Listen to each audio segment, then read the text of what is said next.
Hello and welcome to Market Vision's module on mutual funds. This is Deepak taking you through dividend and growth plans for mutual funds in India and what they mean. The two kinds of schemes, dividend and growth, and dividend schemes and mutual funds pay out money while growth schemes do not pay out any money. Uh, well, obviously that's not enough. So that's not all. Let's get some details into what dividend is. Funds earn money in different ways. They might invest in equity where they get dividends from companies. They might invest in debt where they will receive interest. They might buy and sell at a profit, so they have the excess money lying around with them. Remember now, mutual fund, this money can be paid out as a dividend.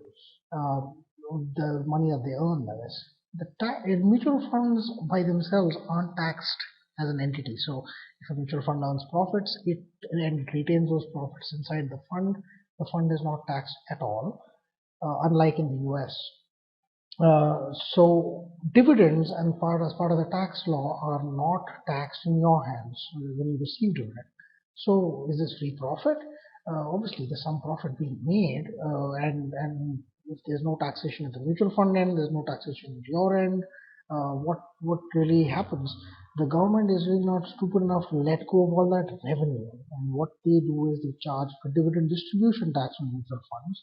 And the way that works is DDT or dividend distribution tax uh, is different for different kinds of funds. So you have equity funds which are described as anything with greater than 65% equity.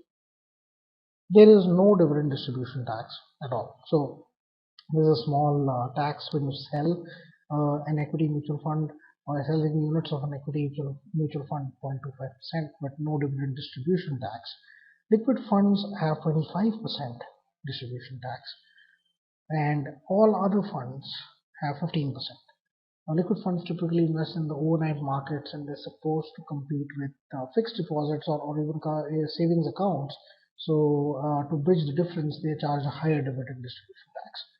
Now, what happens when a dividend is paid out? What happens to the unit price of the mutual fund? It falls by the amount of the dividend and the dividend distribution tax. Let's do it with an example. So let's see a mutual fund with an NAV of 20 rupees. We know that we have two options now, dividend and growth. So let's say there's a 2 rupee dividend that was declared. So the fund pays out 2 rupees. On that it pays a dividend distribution tax of 30 paisa, 15%. This is a debt mutual fund, just to give you an example.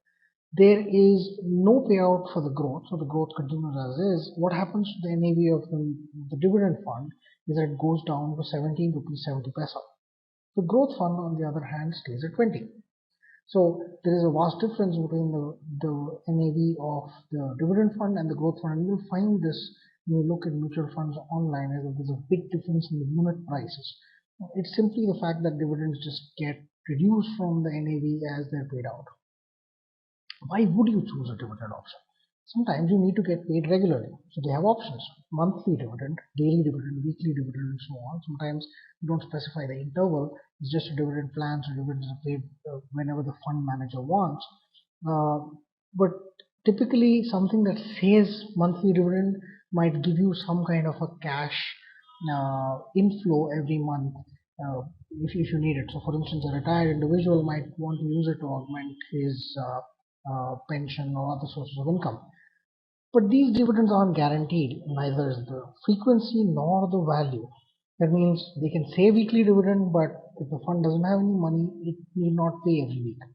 Compare this to a fixed deposit of say 6 months. After 6 months, they have to pay you the interest, right? The dividends in a dividend mutual fund aren't guaranteed. There is also a method called profit booking. So, for instance, you invest in an equity fund, the markets go up, the mutual fund manager declares dividend. And in a way, that's a way to get your money out of the markets as the market is going up. So that you have lesser and lesser, you have money coming out, it's automatically profits are getting booked and money is coming back to you when the markets are going up. When the markets are down, fund managers don't declare dividends anyway. So it's a method to book profits.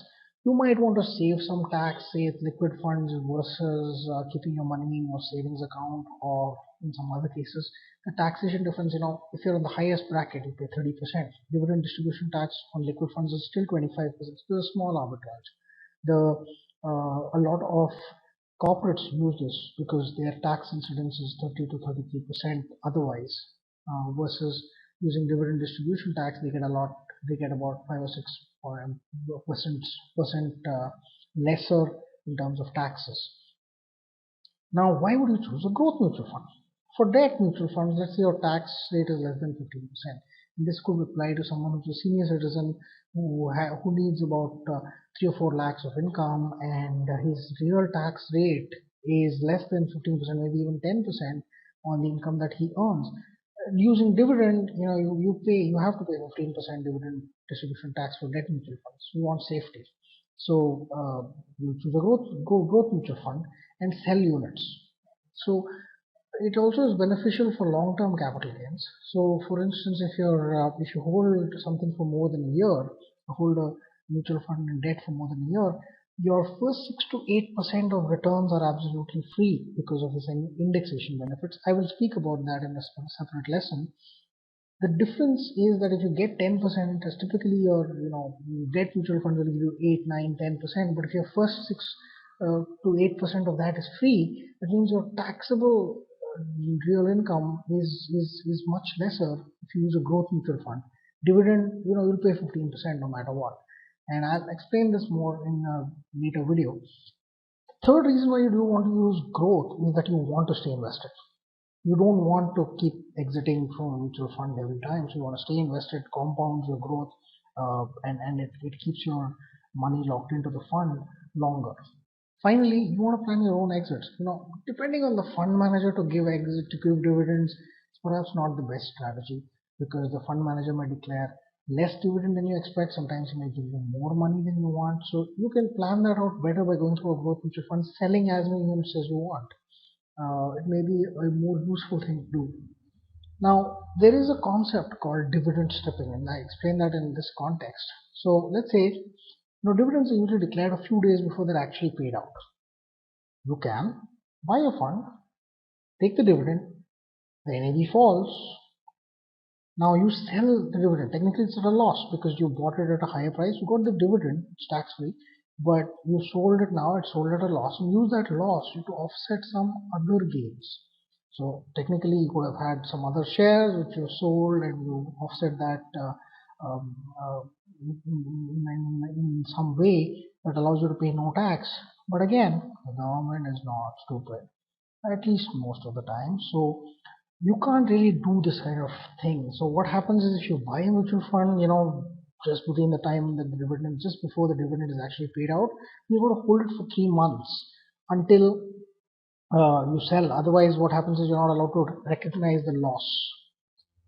So the other options that mutual funds have is something called dividend reinvestment, where basically it's a pay and reinvest cycle. It's just done automatically. So in this dividend reinvestment, you get paid the dividend, it just comes to your bank account. It's automatically used to buy new units. This is a pain in the neck for taxes. Don't do it. I explain perhaps in an article, and I'll link to it in the market vision page for this module, but don't do it. Bonuses, on the other hand, what they do is, instead of paying dividends as money, they pay in terms of units. But that is again a bit of a pain in the neck in terms of taxes. It's a different taxation structure. I won't go into more detail, but honestly, your real options are dividend and growth. There's some other quirks here. There's a portfolio that the fund holds is very similar between the growth and the dividend options. The accounts are separate, the NAVs are separate, but the portfolio that they hold is usually about exactly the same or nearly the same. Dividends cannot be paid from a new investor's money. So it can't be paid from what is called a unit premium. It can actually be paid only from actual realized earnings. Mutual funds have abused this for a long time. So what they would do is, a 50 crore, a mutual fund with 50 crores in assets would say, I'm giving you a 10 rupee dividend or a 15 rupee dividend. You get very excited, and they would put in 200 crores into the fund. And then the mutual fund now had to pay 10 rupees to a much larger set of investors. They would use the money from new investors. SEBI has said that, put an end to that practice since last year. So since 2010, so they can no longer do this. And that brings us to the end of the dividend and growth module. We would love to hear your comments. Do visit our forums Email us lessons@marketvision.in and wait for our next video, which is different types of mutual funds. Thanks for listening.